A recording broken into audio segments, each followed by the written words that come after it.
আসসালামু আলাইকুম রহমতুল্লাহ। আপনারা সবাই কেমন আছেন? আশা করি আল্লাহর রহমতে ভালো আছেন। তো এই ভিডিওটার সর্বপ্রথমেই আমি আপনাদেরকে একটা ভিডিও দেখাবো। কোন চাকরের জন্য ইমামতি করা জায়েজ নাই। আবার আমার শব্দটা খেয়াল করে শুনেন, যারা ইমামতির চাকরি করেন তাদের পিছনে নামাজ পড়াও জায়েজ নাই, তাদের ইমামতিও জায়েজ নাই। আমি যদি এটাকে চাকরি মনে করি তাহলে আমি কি চাকর? আর চাকরের পিছনে নামাজ পড়া জায়েজ আছে? চাকরের পিছনে নামাজ পড়া জায়েজ আছে, এটা শরীয়তের মাসালা, জায়েজ নাই। চাকরের পিছনে কেউ নামাজ পড়তে পারবে না। আবার চাকরের পিছনে যেমন নামাজ পড়তে পারবে না, চাকরের জন্য মাসালা আছে, চাকর ইমামতি করতে পারবে না। আচ্ছা ভাই, এই ভিডিওতে যেটা বললো, এই যে কমি আলেম যেটা বললো, এটা কি নতুন কথা? হিজবুত তৌহিদ বহুত আগ থেকে এই কথাটা বলে আসছে, বহুত আগ থেকে, যে তোমরা দিনের কাজ করে মূল্য গ্রহণ করো না, তোমরা কোরআন শিক্ষা দিয়ে মূল্য গ্রহণ করো না, নামাজ পড়িয়ে কোনো মানে দিনের কাজ করে তোমরা মূল্য গ্রহণ করো না। ও মানে তোমরা বললে লীলা খেলা, হিজবুত তৌহিদ বললে পাপ, কাফের হয়ে যায় হিজবুত তৌহিদ। আচ্ছা, এই যে কোরআন থেকে তোমাদেরকে কিছু আয়াত দেখাই। কোরআনের আয়াত কি তোমরা অস্বীকার করতে পারো? হিজবুত তৌহিদ কি বলছে? সে বলছে ধর্ম ব্যবসা করো না, এটা তো কোরআনই বলছে। তোমাদেরকে দেখাই, এই যে সূরা বাকারা, সূরা বাকারার 41 নম্বর আয়াত। এখানে আল্লাহ তাআলা কি বলছে? সূরা বাকারার 41 নম্বর আয়াত, আর তোমরা ঈমান আনো সেই কিতাবের প্রতি যা তোমাদের নিকট আছে তার প্রত্যায়নকারী, এবং তোমরাই তার প্রথম প্রত্যাখ্যানকারী হয়ো না, এবং আমার আয়াতের বিনিময়ে সামান্য মূল্য গ্রহণ করো না। আমার আয়াতের বিনিময়ে সামান্য মূল্য গ্রহণ করো না, তোমরাই কেবল আমাকেই ভয় করো। এখন আপনি একজনকে একটা আয়াত বললেন, আয়াত বলে সে আয়াতের ফজিলত শোনাচ্ছেন, সে আয়াতের মানে বুঝাচ্ছেন, এই যে বুঝিয়ে তার কাছ থেকে কিছু স্বল্প মূল্য আদায় করছেন, এটাই আল্লাহ মানা করেছে। আর আল্লাহ যেটা মানা করেছে সেটাই হারাম।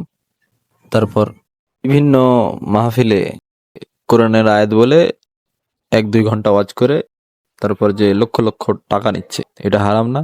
অবশ্যই হারাম। এটাই হিজবুত তৌহিদ মানা করছে। কোরআনের কথা হিজবুত তৌহিদ বললে মানে হিজবুত তৌহিদ খালি শান্তি চাই। এবার আসেন, শান্তি চাইলে কি মানুষ পাপ? শান্তি চাওয়া কি পাপ? এবার আসেন সূরা বাকারার 174 নম্বর আয়াত। আল্লাহ তাআলা 174 নম্বর আয়াতে কি বলছেন? 174 নম্বর আয়াতে আল্লাহ বলছেন, কিতাব হতে আল্লাহ যা নাজিল করেছেন, যারা এটা গোপন করে এবং এর বিনিময়ে স্বল্প মূল্য নেয়, এর বিনিময়ে স্বল্প মূল্য গ্রহণ করে, এরা নিজেদের পেটে একমাত্র আগুন ভক্ষণ করে। কিতাব হতে যা নাজিল করেছে তা গোপন করে।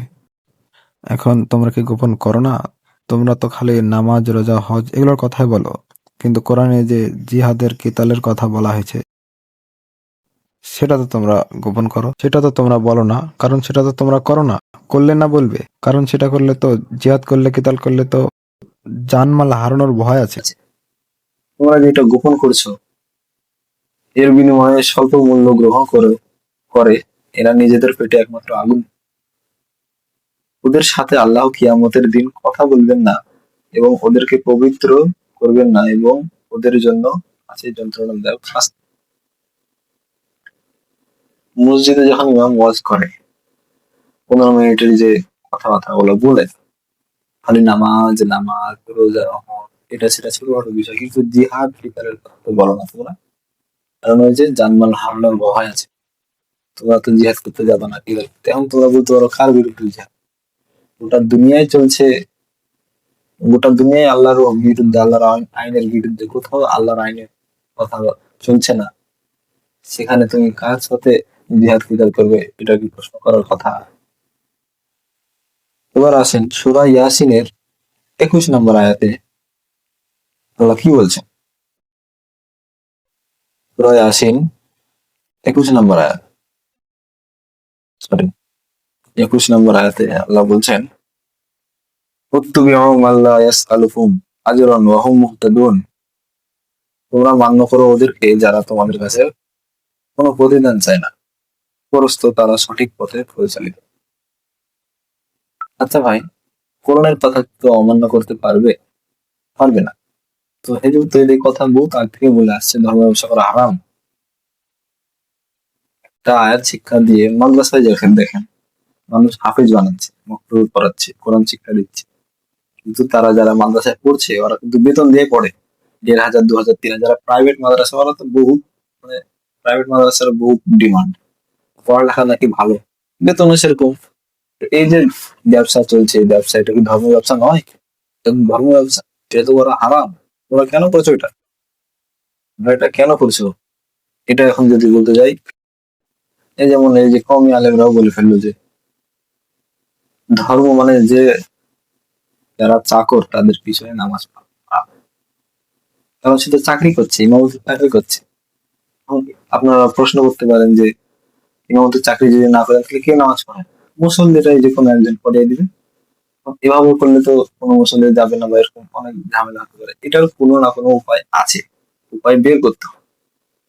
তাই বলে তো হারাম হালাল হয়ে যাবে না। রুজির জন্য, পেটের জন্য কখনো হারাম হালাল হয় না। দুনিয়া যদি এদিক থেকে ওদিক হয়ে যায়, আল্লাহ যেটা নিষেধ করেছেন সেটা হারাম, হারাম হারামই থাকে। রিজিকের জন্য কখনো হারাম হালাল হয়ে যাবে না। আমাকে একজন বলছে যে মাদ্রাসায় বিভিন্ন ছাত্র পড়াই, তুমি যেমন পড়েছো, তুমি আরেকজনকে পড়াবা, সে আবার আরেকজনকে পড়াবে। এবার যে রিজিক চলছে, রিজিক মানুষের পেট, কেন ভাই? আল্লাহ তো হারাম বলেছে, এটা রিজিক। আমি তাকে বলছি যে রিজিকের জন্য হারাম কখনো হালাল হয়ে যাবে না। যাই হোক, মানুষ না খেয়ে মরে, আপনি না খেয়ে মরে যায়, আমি না খেয়ে মরে যাই, তাও কোরআন শিক্ষা দিয়ে টাকা নিয়ে পেট ভরা হারাম, সেটা হারাম, হারাম হারামই থাকবে। এটাই হিজবুত তহিদ বলে আসছে এতদিন থেকে। ও মানে তোমরা বললে নীলা খেলা, আমরা বললে পা, হিজবুত তহিদ বললে পা। দেখেন আমার কথা, এই বিষয়ে আমার কথা আজকের এই ভিডিও। তো তোমরা যারা আমার এই কথার সাথে একমত তারা কমেন্টে জানিয়ে যাবা। আর তোমরা যদি মনে করো হিজবুত ঠিক না, তাহলে তোমাদের বিষয়। কিন্তু যদি মনে করো যে হিজবুত তহিদ ঠিক, সঠিক, তাহলে আসো ঐক্যবদ্ধ হয়। এই জাতি, সমস্ত জাতি যতক্ষণ পর্যন্ত ঐক্যবদ্ধ না হতে পারবে ততক্ষণ পর্যন্ত পৃথিবীতে শান্তি কায়েম হবে না, শান্তি কায়েম হবে না, শান্তি আসবে না। হিজবুত তহিদ শান্তি চায় গোটা দুনিয়াতে। আল্লাহর আইন দ্বারা বিচার ব্যবস্থা হোক, শিক্ষা ব্যবস্থা হোক, সবকিছু ব্যবস্থা, অর্থনীতি, সবকিছু আল্লাহর আইন দ্বারা হবে। খালি নামাজ রোজা না।